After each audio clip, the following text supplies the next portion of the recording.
Welcome to the JAMODI podcast. We are all surrounded by amazing coaches and leaders. So let's get an inside look at not just what they do, but how they do what they do. After all, becoming the best versions of ourselves is JAMODI, just a matter of doing it. Coaches, the JAMODI podcast is powered by Ballogy.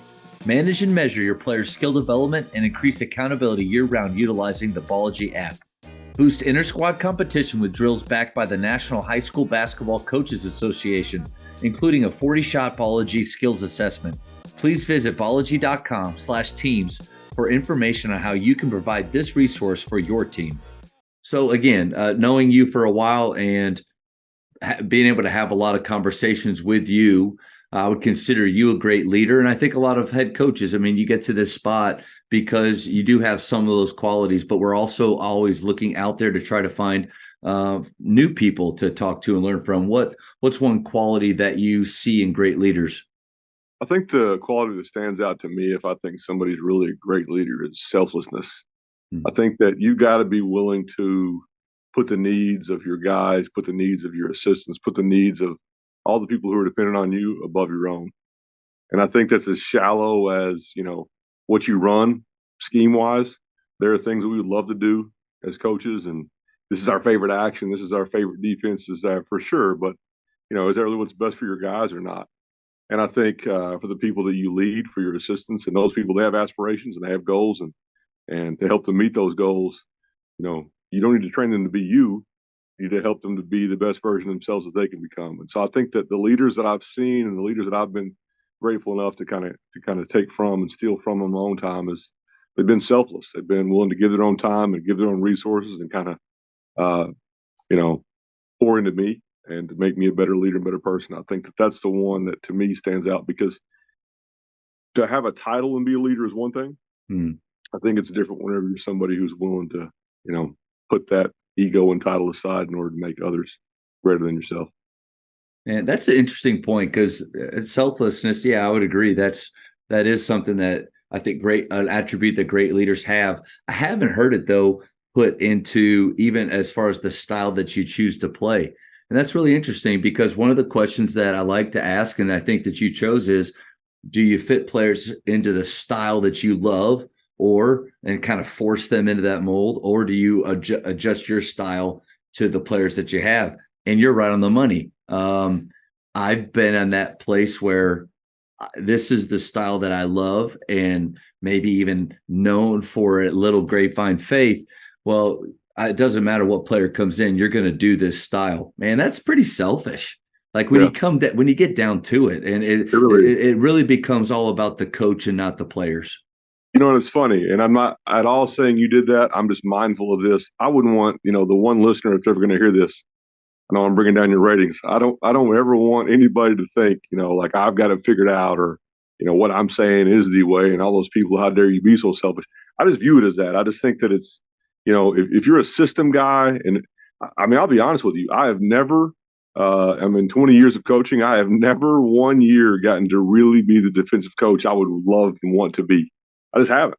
Like, one of these days, fingers crossed, but I just haven't. So as far as fitting things to my personnel, it's easy for me to say offensively, because I'm the basketball geek that enjoys redesigning secondaries every year, making actions fit to the personnel that I have. I enjoy that part of it. And so for me to help put our guys in the best chance for them to use their skill set and be successful, I do believe in that. I agree with that wholeheartedly. But at the same time, I enjoy not being the same every year and not having the same, you could take a scouting report of me out 5 years ago and it still fit today. I'm glad that isn't true. So it's a chance to evolve and grow and get better. Two things. First, you're not hurting the ratings. I don't really care about that. I mean, it's nice if it helps people for sure, but this is just awesome getting to have this talk. But you're too humble. But I do think there's a lot of genius in the approach that you have to it from year to year. Chris Hill at Jesuit said that you have to start every season brand new, over. Like there's a danger of carrying over too much what worked for one team, especially when there's a lot of change in the dynamics from year to year, because I mean, if you like, one of the things PGC says is drop your expectations. I think that's a good philosophy for coaches to have, is don't think just because it worked for them, it's going to work for these guys. And I think you figured that out. For sure. And I think it's also important to kind of point out, this makes a lot of sense from my perspective, that is a public high school coach in Texas. Like if you're a college coach and you can recruit guys closer toward your system or what, that makes a lot of sense. I mean, if I had a system that I thought was a better system overall because of, points per possession or things like that, then I would love to find guys that fit that or be closer to that. So I think it's definitely unique to where we're at, where, hey, the guys that show up are the guys you have. And to me, if you aren't trying to maximize what you have on your roster and accent what they can do, then I feel like you're leaving some meat on the bone. And you're probably going to lose players, because to think that in college, the only place where there's a portal and the only place where people leave, I mean, it happens in high school now. 100%. And so it's not that you're trying just to keep them happy, but you're trying to put them in positions to be successful. For sure. And when you do that, you probably have to adjust from year to year. Yeah, for sure. And I think you see that more and more every day. And to be honest with you, most of it in the language, I'm fine with it. Yeah. Players want to be in the best position they can be. And I get that. I understand that. I do feel very confident in our staff that we do a really good job of accenting who we have, what their strengths are. We, like right now in the spring through the summer, is where we challenge guys to grow and improve what they are. We don't want you just to stay where you're at. But at the same time, when it hits November, that's what you got, and that's what you get to play and compete with. And so I think that you need to use those guys where they're going to, benefit the most.